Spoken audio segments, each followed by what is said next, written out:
This is called Do Not Fear Flowers and Fire. I was plunged one evening into the pit of flowers, darkened in their syrup, bone of phosphorus. Next evening, I pressed my face down to a row of flames. Gosh, there was the smell of my childhood. Almost all I loved turned to vapor. Grandmother's ear, grandfather's ear, the smell of you hovering near, the boxes of old clothes. Do not fear the petals this hand carries in its mouth, the rose that burned through the wax of my house. Grandmother, grandfather singing, no darling, no fear. Let's see.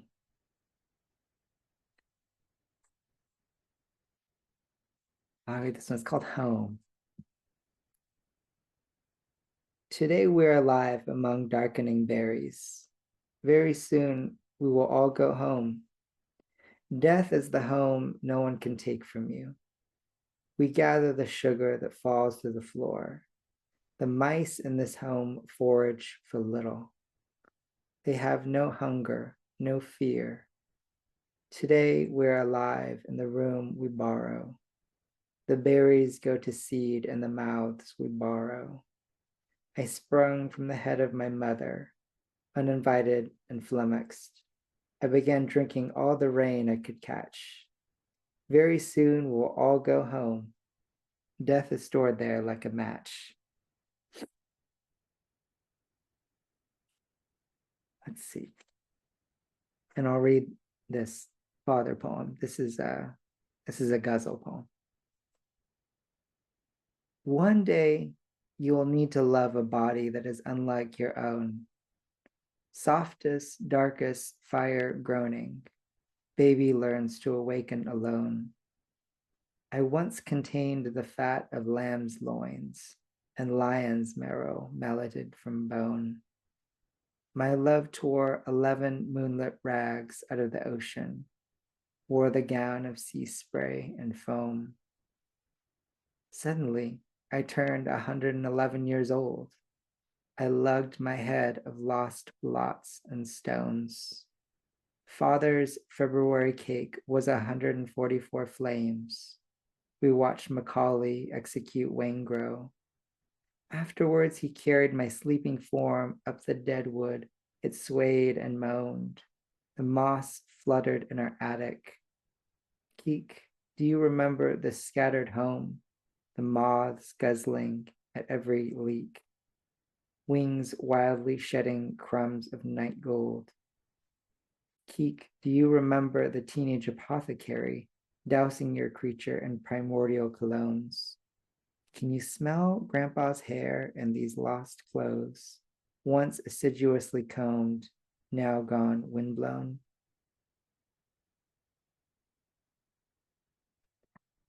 All right, let's see. I'll read this one. This is called What a Man Needs.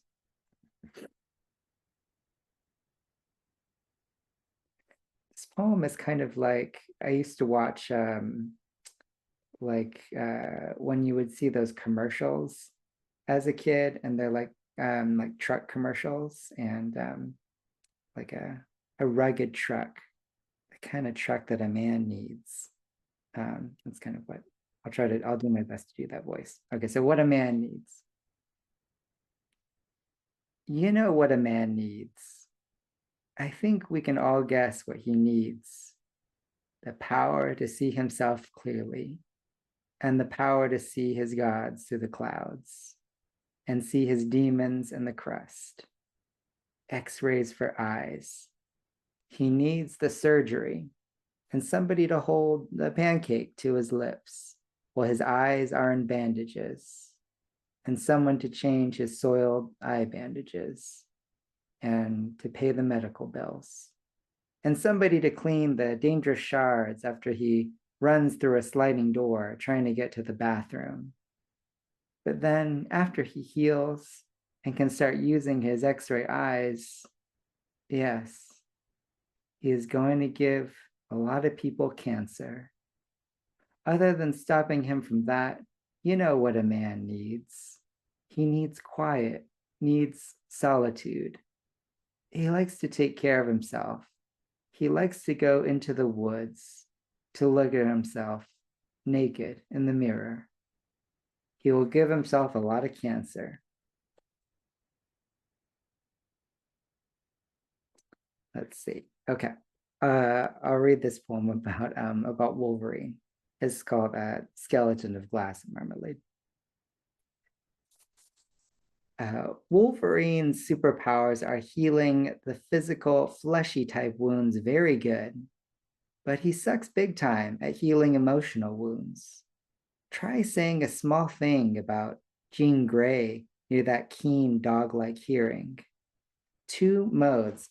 Either he punches the motherfucking Christ out of the sky with his Santoku knife hands and turns his tank top into a clingy, pungent confetti, or gets all silent, walks briskly to the nearest bar, and murders like 8.5 bikers.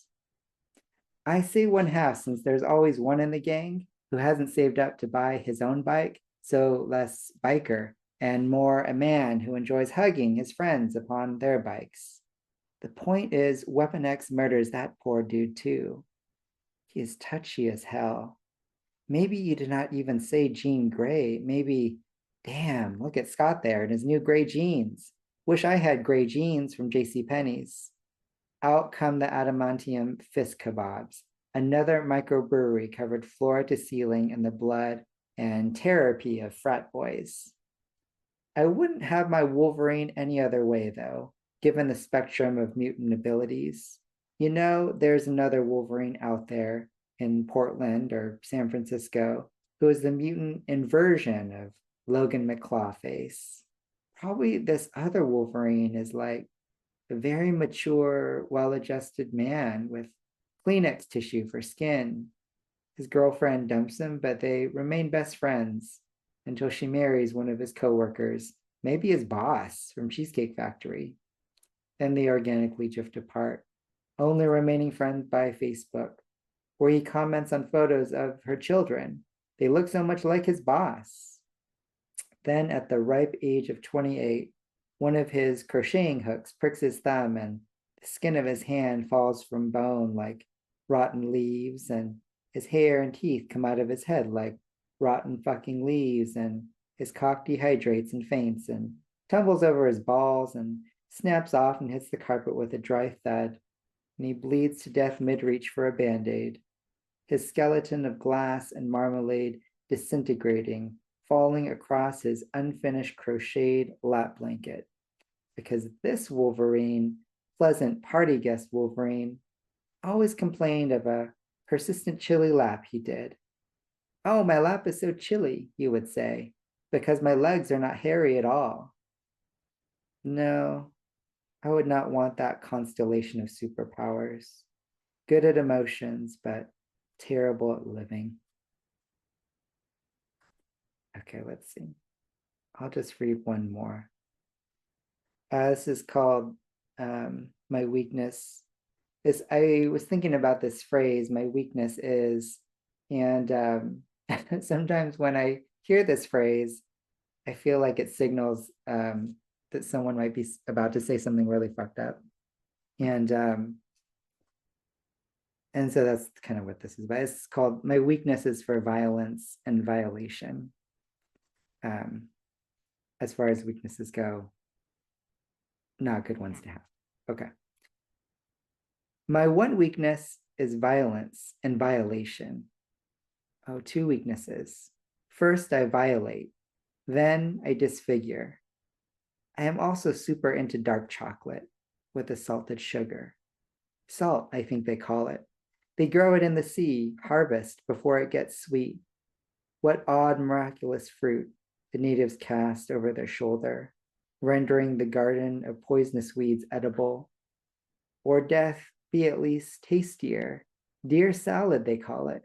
Only the snails were like, what in the Christ? Salty grass is a venomous blade to them. What the Christ written in agony and foam, the snails frothing at the gums once their teeth have fallen out. They are so silly. Their little Roman helmets are what I like best. I find them abandoned on the salty battlefield. I like hiding there, my assortment of knives waiting for deer to munch at their salad bar. Come, come, my little white-tailed vegans. You know what movie I like? Bambi, especially the scene where the hunter ate Bambi's mother. I mean, they did not show the feast, but I thought it was implied. She was delish. And okay, this does not have to turn into a review, but why did we not see more of the hunter's journey? I am not into deer and bunny crap. I am into real men. If they want my money for a sequel, make sure the sniper is at the center, gobbling down the Bambi fricassee with his children and discussing taxidermy. Daddy, Daddy, we are eating the deer, so how is it also standing by our television? Wires and polyurethane, my son. Resin and glass cloth, my son. Also, you know what would be good? If the hunter's wife was really smart. Sounds like a hit to me. I mean, I did not go to college, or, well, I did go to Yale, but I studied murders and acquisitions. Oh, no, wait, mergers and amputation. Oh, no, it was murders. It says right here. Well, not why deers are better than men. That smacks of public school. Often I have wondered, what if I blasted a deer with my bazooka? Would barbecue be somehow instantaneous? But how to find its location? Somebody needs to design an app. My wife says this is why I am no cook, already gnawing the animal before inventing my fire. That's not bad. Thanks for listening to that. Oh, that was so good. I think that was my first time hearing Skeleton of Glass and Marmalade out loud, and that I was just muted, but I was laughing the entire time. It was such a fun read. So I'm gonna kind of jump around the questions. I had one that I wanted to start with, but I think guided by your reading, I want to start with a different one. So pop culture plays a very large role in your writing. Your poetry collection features Wolverine, as we just heard. It also features Batman. It also features Nicki Minaj. It also features Bambi, which we just heard. And I know that you once referred to your genre as dream pop. And even in the blurb, Brandon Shimoda kind of said that they're almost like twisted bedtime stories. And I really love that classification of kind of mixing dream pop with pop culture, maybe with bedtime tales. So I wanted to see, like, do you consider your poems to contain elements of fan fiction? And do you see them as dream pop poems or pop culture poems? Oh yeah, I don't know. That's thank you for saying all those things. Well, yeah, I guess all those things feel like compliments for whatever these are. And I think they're just, I mean, the more I think about what these poems are, sometimes when I am forced to read them, they're frightened by them, and um, they really feel like just trips, down the rabbit hole in some way, like line by line, just getting further and further down the internet history of this character, and which I guess in some ways is me too. And I think it just sort of, maybe they feel pop culture because there's somehow, that's in my consciousness for sure. Something happens and I'll just remember, oh yeah, that's the same number as, as like, that's the same number that Michael Jordan scored in his flu game, or something. And so I don't, yeah, they are probably pop culture poems in some way because um just that pop culture is kind of in the brain, and so it's kind of like in the rabbit hole of it all too. um the the the dream pop part of it, I'm trying to remember what what I was thinking um when I put that in a bio one time. I think it was kind of a joke, but I think I had been listening to like all these dream pop musicians, at the time. And the project was going to be to like take the titles of some of my favorite songs and see if I could like write kind of write poems based on those titles. And I only really got to one like based on a Joy Division song. I don't even know too if Joy Division, they're probably not even considered a dream pop band, but um and so that was probably a mistake. Yeah, I think there was even a podcast or something where you were saying like you almost saw your pieces. I think it was your conversation with Joanna Rocco where you were saying you almost saw the dream pop as being almost like an ambient, and if you were kind of closing your eyes while you were reading your work or falling asleep or getting taken to that dream state, you almost saw it as a compliment as opposed to like someone's falling asleep while they're reading. How dare they? It's more like you're guiding them to sleep, and you almost saw that as like a benefit, which I thought was really interesting. You don't hear that very often, and I think it was in that podcast. So maybe there's a link there with dream poems and ambient sleep poems with dream pop tendencies. Yeah, I don't know. Thank you for that. That sounds pretty good. I hope I said Yeah, word for word. it. And then we talked about this, you and I, at AWP, but I would love to have you walk us through your publication journey for Disintegration Made Plain and Easy. I'm holding it up right here. The first book with Piżama Press, as it has had kind of a long and epic journey to publication. And I think it'd be really reassuring for folks to hear that story if you'd be happy to share. Oh yeah. Oh sure. Well, thank you. And yeah, I mean, I'll have to thank Ben for this like so many times because Ben rescued this book, and a version of it was written in around the time that I finished my MFA. So this was for me, this was in San Diego in like 2014, 2015, something like that. And pieces of that manuscript had been published, and so I just thought, oh, maybe it's time. The collection might be strong enough to get published then. And so I kept trying over a series of years, and nobody wanted it, and so or whatever it was, and uh, and so it was a long time, but throughout that time, so maybe it was like 5 years, and but a lot of the pieces had been published all over the place. And so I'm not sure what that is about my work. I had a kind of a similar experience with my first book, the Kane and Margaret book two, the book of fiction, where individually, like the tiles were all taken somewhere and folks were interested in those, but it just felt like I don't know what it was. No one wanted like the whole tapestry together or something. And it was difficult to find someone who was going to be a good home for that. And so it really felt like it wasn't going to happen. And I was kind of coming to peace with that. I mean, also being sad about it and like thinking maybe I should stop writing. And all those feelings of like disappointment and frustration and insecurity, that I think are really common and pretty regular, for a lot of writers. And so I think this was like 2019-ish.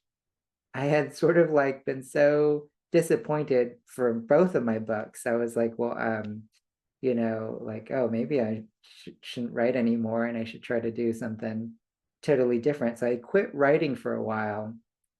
And then I had a good friend, Aaron Fay, who had sent me this link to the FC2 contest, and the Book of Kane and Margaret got published. And then around the same time, I think I had passed like a version of the manuscript to folks who had run 1913 Press. So, and one of them, Ben Dollar, was my mentor. They're like very good friends with us, Ben and Sandra Dollar. And so they've been really like supportive of that manuscript for a long time. And the books were actually sort of projected to come out around the same time, which was March of 2020. So like not a particularly fun month, and the FC2 book did come out. but sort of during the pandemic, 1913, they went on pause, and so it looked like maybe that book was going to be on the shelf, indefinitely. But I think because of Kane and Margaret, that's how we were connected, right? And so really it was through that book, and really like through your work, that we're connected that way. And I think you had just been checking in with me like every year or so, just to see like, is that what's going on with that book of poetry, and I probably at some point I was probably pretty sad about it. I was probably like, oh, I think 1913 has hung them up, and this manuscript maybe has got to hang them up too, and so I was feeling like it probably wasn't going to get published, and I was probably kind of at peace with it in some ways. Of course, it had taken a long time to write, but then, on some level, I kind of felt like, maybe just on to the next projects. And but then I think also, like, in the back of my mind for both of these books, I was always like, but come on, maybe just like a little bit longer, and was continuing through all that time to work and revise, this manuscript. And kind of the really wonderful thing about it too was that because it had taken so long to get published, Gautam Rangan, who did the illustrations for the book in Kane and Margaret, also came back and did illustrations for this book, for Disintegration. And because it had taken so long to get published, he just kept making illustrations for the book. And we kind of were both working collaboratively, and kind of picking the book up here and there for a series of many years. And so I don't know how many he did originally for the project, but ultimately he did like thousands of illustrations for the book. And so thinking about it that way, gosh, I really would have felt sad if the book would have never gotten published. But then you emailed us one day and said that you were going to start Pizama, and would this book still available? And it felt like both unreal and magic. Like I probably thought I was in a dream, that whole week, because it really felt like it wasn't going to happen, but I really did want it to. And now the book is out, and then all three of us have gotten a chance to work collaboratively over a long period, probably over a year now, right? And so all of that has felt really lucky. I think because the book, some of it is so old, and because you and Gao have worked so hard on it, it really in some ways doesn't feel like my project anymore. It really feels like a project that we've worked on as a trio. And so that has become, that's very wonderful and satisfying, and has been really rewarding for me, and has also inspired me to keep going on some other projects too, because no doubt those are going to be the same and take a long time, and I'll probably quit as a writer a bunch of times before those get published too. And so I think it's just also a way of reminding myself, like, oh, maybe for me, as a writer, like this might be part of what the cycle looks like writing something initially, having enough for it to be a book, but maybe really what it really needs is kind of a long period of like updating and revising and tinkering. And then it just needs a few people who are willing to support it and love it and nurture it, champion it. And so I feel really satisfied for both of the books, really lucky for where they've been published.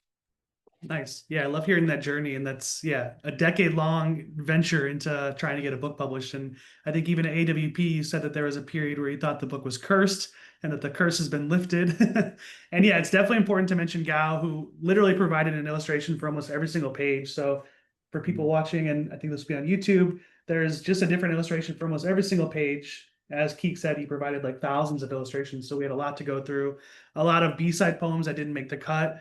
But he really helped out with the InDesign file and making it all look right and getting the illustrations to look right, providing multiple variations of the illustrations. He even made these cool matchboxes, which I have one left. So it's just yeah, the attention to detail is really next level. And I had no idea what I was doing in regards to actually making a book. I just knew that I wanted to have Kiik's book out in the world. And I think, yeah, it must have been 2020, 2021 when I first got the PDF and was reading it. It kind of was a comfort zone for me during COVID, and I just had to have it out in the world. So now here we are. That's so great to hear. One of my questions is, you'll see I posted this on our Instagram today for Pizama. Kiik did a little voiceover with Gao's motion illustration turned into an animation. It's the first 8 lines of his poem called A Sonnet. But the sonnet is 61 lines long, which, as everyone knows, is not the length of a typical sonnet. So, Kiik, I would love to have you kind of talk about the formation of this poem. Was it initially just a standard traditional sonnet? Did it just continue to overflow? Or do you often kind of break the rules in your poetics? And did you always see it as a sonnet? I love that it's still titled a sonnet, but it's, like I said, 61 lines long, which is, I don't know what the math is, but that could be like 4 sonnets, 5 sonnets. Thank you. I know, I probably could just as aptly just call this like a failure or something. I think what happens is, I mean, this poem is pretty old. I think it's probably 10 years old, and has gone through a bunch of updates, but I'm almost, in my memory, what happened was I was probably in grad school and had an assignment to write a poem in a form that I usually didn't write in. That's kind of how I remember it as, or maybe I was just out of grad school and kind of remembering this kind of a prompt. And so I wrote a sonnet on the page, and as I remember, I think I tried really hard, to make it work as a sonnet, and it just sort of became the thing that it is, whatever this weird thing is. And so it's very unsonnety. And I think in some ways it's just there to like, oh, sorry, my computer's doing a update as we speak. I hope I'm still going. But I think the title is really just there to like remind me, like I have very little control over what the poem becomes, at least when it's first being made. I think in many ways it's sort of a improvisation. And later I maybe could have gotten it to become a sonnet, but it was just its own thing. And so I guess how I set out to, whatever I set out to do, the intention is there, but it's often a failed intention, by the end. Yeah, but I like the idea that you keep going and still call it a sonnet as opposed to changing the title. It's interesting. And then there's also the one in the book called Guzzle or Huzzle. I've heard it pronounced multiple ways. Was that kind of written, do you think, during that same time where you're kind of messing around with more of the formalist, traditionalist styles and then kind of spinning it in your own way? That one, I think I wrote that one, I think that might have been the last poem I wrote for the book. Oh, wow. And I think at that time I knew we were already in communication. So I knew the book was going to be published. And so in some ways there was something about that, like the sort of security of knowing that if I tried something formally, that even if it turned out kind of cheesy, maybe it would still get published. We could still stick it in if you liked it enough. And so I think that's why it's in there, because actually it follows the ghazal tradition pretty closely. I think the other part of it was I was working with students on their poetry writing, but like also I teach up here in Washington at Western Washington University, and I was working with some students on poetry, but I think also weird fiction. And we're talking about the sort of conventions of what the weird looks like. which you know, can look like a whole bunch of things, but is usually some kind of blend of genres, you know, horror with sci-fi or romantic or gothic or, you know, surrealist sort of like threads, you know, woven in. And I was thinking about the sort of crossover between like the guzzle form and the weird, and how like couplet to couplet, sometimes they don't have a lot to do with each other in content, but just the vibes might stay kind of consistent. And I think for me, like my goal was kind of similar. Like, you know, I think the maybe the way in which it transgresses is that it actually has kind of a narrative. And so couplet to couplet, it actually kind of feels like one scene in some ways. And I was just trying to keep those vibes kind of like kind of consistent throughout. But I don't yeah, and what is the poem? It's meant to feel kind of like forlorn and eerie, you know, I suppose. And in some ways, like filled with a kind of nostalgia, but maybe also filled with a kind of dread.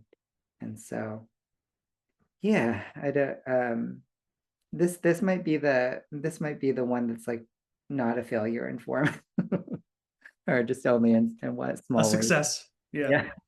Yeah, I think mentioning the narrative is really interesting too, because yeah, I think your writing is often in different kind of interesting containers, but even your debut novel is kind of written in these short little standalone chapters almost, where you could read any of them and they could kind of make sense without needing to know the previous chapter. As you read and the book continues, they all kind of pack onto each other, so it kind of gives you more of, like you said, like a vibe.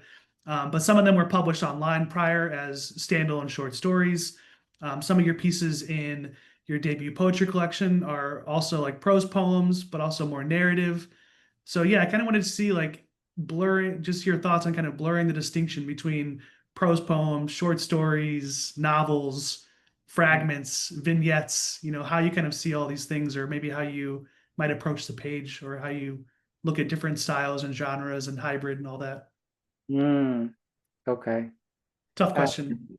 yeah. Oh, will you answer this one too? Okay, because thinking about your work, I'm sure you have a good answer for it as well. Um, I mean, for me, I think for the book of fiction, um, I do think about it as like this one story or like this one sort of reading experience. It's kind of why I sort of think about that book as a novel in some ways, even though it could be also um, you know, thought of as like just a collection of short stories. Um, but um, but I think because I was writing it during grad school, um, I just sort of had these like scraps of time, and I didn't know how to sustain between a lot of my writing sessions because I think I was just kind of in I don't know, like a stressful, depressed period of my life. And so every time I sat down, I kind of thought, man, I'd better finish this thing before it gets kind of caught in the whirlwind and I never figure out how to finish it.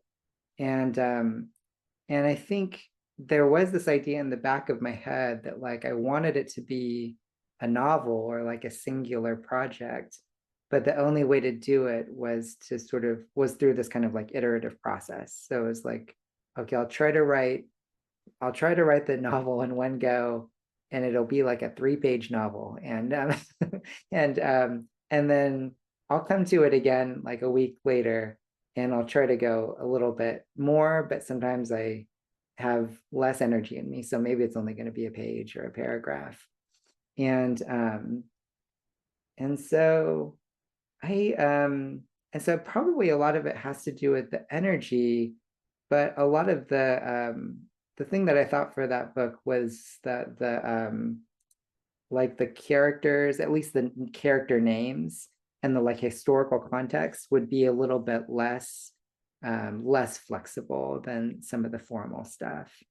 And but it's just I don't know. I mean it's all too like I don't think the book is making any like statement about what a like novel or like poetry prose like what are these categories should be or want to be. I think it more has to just do with me individually and the sort of like whatever my brain is doing and the sort of energy and environment that I have, you know, at hand. And it kind of feels like I'm it kind of feels like baking bread and the bakery exists, you know, but it's not like one brick and mortar bakery. It's kind of like 1,000 pop-up bakeries or something. And and some days I have like the real kitchen, and like some days I only have like a toaster oven or something. Or some days I only have like a pan and like a match. And and so I'm trying to make the bread keep going every single day, but it sort of just feels like um, it sort of feels like a collection of pop-ups or something. Um, I love that. how about for you though? How do you think about you know, sort of the blending of genres and also like how you set your books up in terms of their constraint or their premise? Right, right. Yeah, I'm still thinking about like a Michelin star restaurant and then a toaster oven. I love that. That's yeah, that's such a good analogy. Yeah, I think I'm the same way. You know, when I'm writing, I don't know what it is until it's done, and then I look back at it and I'm giving it the second, third, fourth edit. And then if there's no narrative or it doesn't make any sense or it's strictly lyrical, then I kind of know, okay, this is probably a poem. I should keep it as a poem. But sometimes it's 100 words and it's a little square and I don't know what it is, and I'll submit it to journals for flash fiction. Somebody will open up for poetry. I'll submit it as a prose poem. It's very malleable in that regard, where I kind of just see like I just see them as rectangles or paragraphs, and sometimes they get picked up as prose poems, other times as you know, flash fiction, and yeah, it's very malleable in that regard. But very rarely do I keep them as like a stanza because 9 times out of 10, I second guess being a poet. I don't know what I'm doing. I don't know where the line break should be, and then I just turn it into a paragraph. Very rarely do I kind of keep that as couplets or as one big stanza. Um, and yeah, I think your book does a really nice job of having those prose poems kind of interspersed with a really long single stanza, which I admire because I have trouble leaning in that direction. If I have a poem that goes a couple pages, I'm almost always just like, I'm going to turn this into a paragraph. But one little anecdote that I really like, from Jenna Rose Nethercott, her debut poetry collection, The Lumberjack's Dove, is pitched as like a book length poem. It's all little prose poetry blocks. And when it was accepted, she was submitting it in both forms as prose poetry blocks and as stanza poems.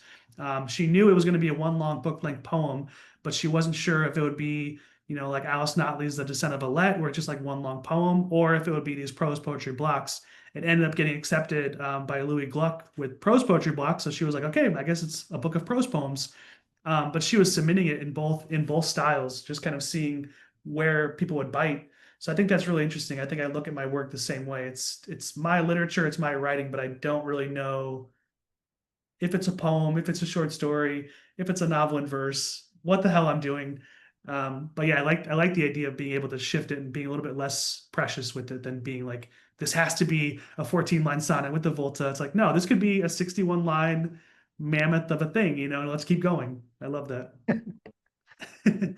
I love that story. And you know what it kind of reminds me of? I mean, I sort of feel the same about, you know, about my poems too, and that like um it's almost like um they're like these little fish or something like that in the ocean, but instead of trying to avoid the fishermen, it's like you want them to get picked up.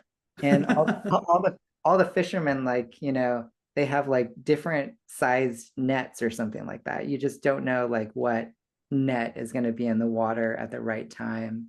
And and so I like that idea of kind of like putting them out there in multiple different shapes, you know, just to see like, oh, you know, maybe this will be the right shape for the right net for that day. And yeah. Do you feel like and I think something that we talked about, or I'd heard you talk about with No Farther, is that some of those poems um, might not have been written for that particular project, but might have gotten kind of, you know, squeezed into it later and kind of changed their form. They might have been kind of written like at the same time, but maybe not thinking about them being in that collection.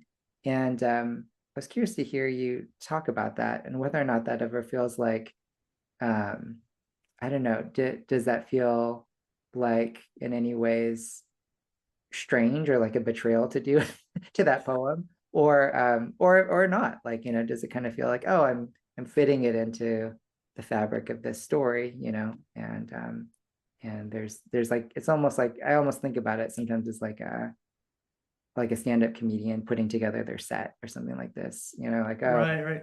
this joke was meant to be like a one-off over here, but actually I'm working now on this, you know, this particular set that I can kind of like grab it and make it work into this story. That's kind of what it reminded me when I heard you talk about No Farther. But yeah. Yeah, that's actually really accurate. Yeah, and I think, like I said earlier, like I'm not precious at all with my work. I can take out half of it. I can move stuff around. I can change point of view. I'm just trying to be happy with the final part. Kind of when I'm reading it out loud to myself, muttering to myself, if I'm happy with how it sounds. But I often just compartmentalize all my stuff. If I'm like, oh, this is, a circus poem. I have a bunch of circus poems. This one's kind of funny. I have these funny poems. This one is about like domesticity and living with my partner and moving in and maybe a little bit more Chicago based. So I put those into a folder. And then once I kind of have enough to work with, then I kind of try to find a through line. I try to make that cohesive. And then often I'll kind of provide some type of like restraint or constraint to kind of help myself chop it down or just kind of not run wild with having it be 500 pages of nonsense. So yeah, like with No Farther than the End of the Street, I kind of saw these poems accumulating of, okay, these all take place in a house or they take place in someone's front yard, someone's backyard, or like the neighbors across the street. So what if I make this book only being kind of one street long and kind of taking inspiration from like the Truman Show and Pleasantville. And then from there, every poem in the book has to either be in the house, in the backyard, or across the street. And there was a couple poems, like you said, where I was like, I want this one to be in there. It takes place in an airport. It makes no sense to have it in there because there's no airport. So then I was like, what if I make an airport in their backyard just to make that work? So I put a tarmac in the backyard. I put a wishing well in the backyard at one point. I'm kind of like building this neighborhood street, but I still am trying to keep it contained. But even then, my brain starts to go so maximal, even though I have this minimalist constraint. So I'm adding a airport in someone's backyard, which makes no sense. But I really wanted certain poems to make it in there, and I felt like they made a lot of sense. And then when I found it to be kind of a domestic partnership, you and me as the kind of voice for the book, then I was constantly changing point of views. And there's so many poems that were published online, and they looked completely different in the book just because I changed that perspective, or I changed the narrative a little bit, or I made it be in a basement of their house instead of just like some random location. But yeah, I think I will close with one more question, and then maybe if there's whether or not there's a question from the crowd. But I wanted to see, kind of in closing, did you have any advice for writers listening in, or maybe what's something that you would have liked to have known when you first started working on your first book? I know you talked about your journey to publication and how that was kind of a 10-year experience, but maybe looking back on younger Kiik, what he would have liked to have known when he was first getting started, or maybe just some general advice for writers to kind of close us on a hopeful note. Oh man. Okay. If I could have given myself some advice, I think that this was just lucky that I discovered this later, but um, the thing that best predicts, I think, whether or not I'll just keep writing is really just the cool people around me. And so I used to think or kind of like envision this writing practice as so lonely, and solitary. And what I've come to realize is it just doesn't make sense for me for it to be that way. And I just don't think I'd have the energy if there wasn't a collaborative element to it, even if it's just being in a room or like a virtual room with other writers, working on our own projects together. And so I guess like if I had advice, it would just be to find like that handful of other folks who take writing seriously in the way that you do, and that are willing to like sit in the coffee shop till midnight, like, and sit with you there. And those are just like invaluable assets, I think, for the writer. And I think the other piece of advice I wish I could give myself, though I don't know if I could follow this, but like I have a real like introversion, like even after this, which is such a wonderful and also like modest social interaction, I'll be like really tired afterwards. And I used to feel like that after any reading I would do, like do the reading, and then I'd be like so like tired, I would just be like, okay, reading is done. I've got to go home and like lay on the carpet, for a long time. And but if I could ask myself, I would say after reading, just stay with those people that are like wandering around and meandering around the reading. And if writers are going out afterwards, to like go out too. And because I think sometimes like that's where you find some of these people that are willing to like be lifelong companions for you on this really long writing practice. And it can be kind of hard if one is introverted, which I think a lot of writers are. But if you go to some of these literary events, I think it's a cool thing to be one of those weird people that stays until the end and meanders a little bit, and wait for it to get a little bit awkward, and you can always leave after that, but don't leave right after the applause, I guess. I love that. Yeah, I feel you on that too. It's like a reading gets done and I'm trying to find my exit. And it's like, no, just stay, talk to people, even if they go out for a pizza down the street. Because often like a reading will get finished, I'll hurry home. It'll be 8:30 and I'm like, why am I home? I could have just hung out with some writers for an hour more, talked shop, talked anything but poetry, just hung out. So yeah, I have that same instinct to kind of, okay, my reading's done. How can I get out of here? And it's like, no, stay for a little bit, talk to people. You might meet someone new, shake a new hand. Yeah, I have that same instinct. So I feel you on that. And yeah, finding your community, finding your people, that's so important. I think even if you have one person to share a new poem with, just to see what they think, just to kind of have that accountability group. Yeah, it can be as small as a group of two. I think that can really go a long way. I want to jump in quick. We do have a question from somebody in the audience that Frank asked, do you have a favorite writing snack or maybe a ritual to help get into the zone? Great question, Frank. That's such a good one. We should all answer this one.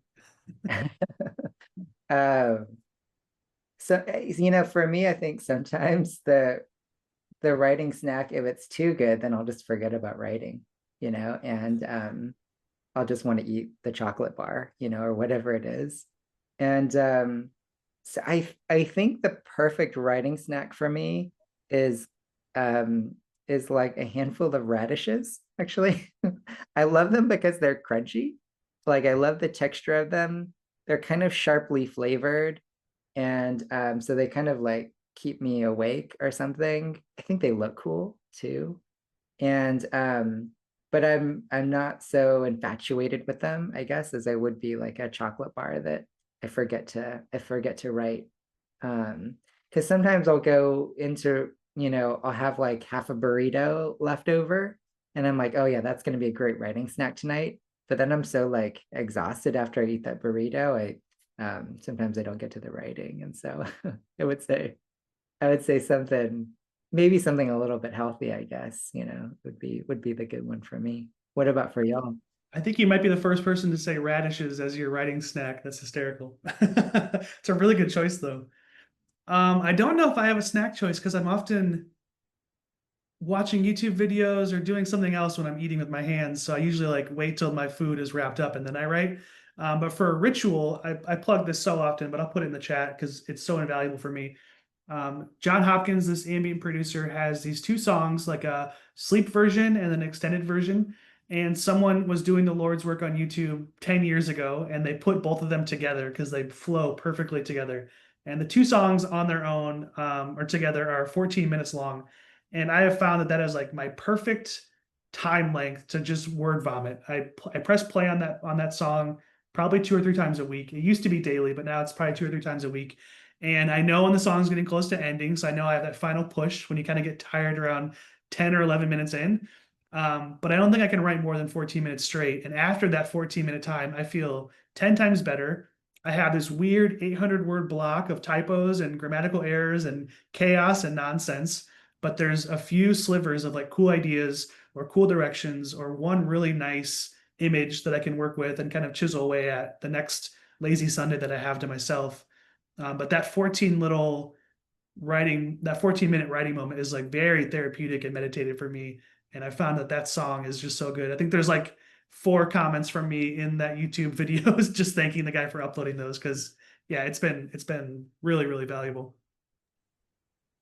I should thank them too, because I know that works because I've done that prompt that you suggested with students and we've all benefited. And I've Oh, written, that's great to hear. I've written a couple poems that way using exactly what you just said. But yeah, half a burrito also sounds pretty good right now too. Tyler, did you want to answer that one too?